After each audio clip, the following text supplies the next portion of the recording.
Всем привет! Вы находитесь на канале Радости частного дома, и с вами, как всегда, Вадим.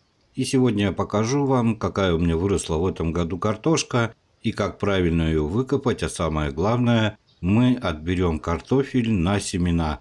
Это очень тонкий момент, и я на нем сегодня хочу подробнее остановиться.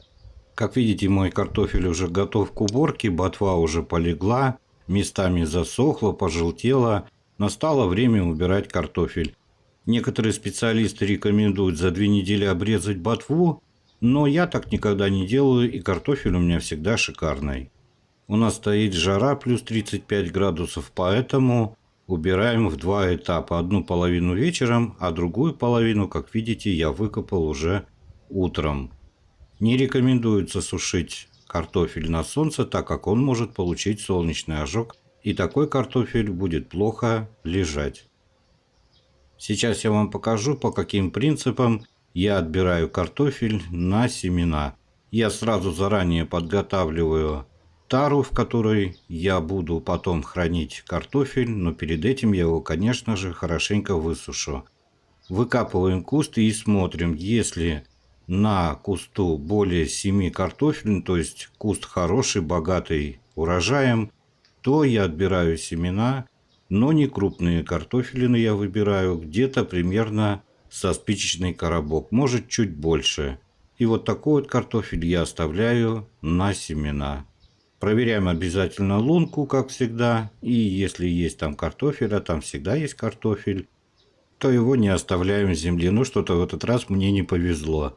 И теперь я выкапываю второй куст. И по такому же принципу, если много картошки на кусту, то я отбираю с этого куста картофель на семена примерно со спичечный коробок. То есть крупный картофель на семена я не беру.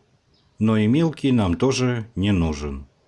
Вот этот второй куст тоже шикарный. Конечно же, я с этого куста обязательно оставлю себе на семена картофель. Опять же проверяем лунку на картофель. И как видите, в этот раз мне уже повезло, как говорится.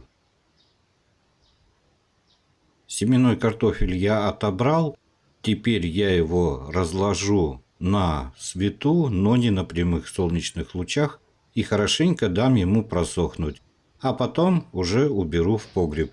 Хранить семенной картофель я буду, как я и сказал, в погребе, где температура от плюс 5 до плюс 2 градусов. Где-то вот в таком диапазоне у меня такая температура. И вот так вот я храню картофель до самой весны. Подписывайтесь на мой канал, обязательно поделитесь этим видео в социальных сетях. Всем пока-пока.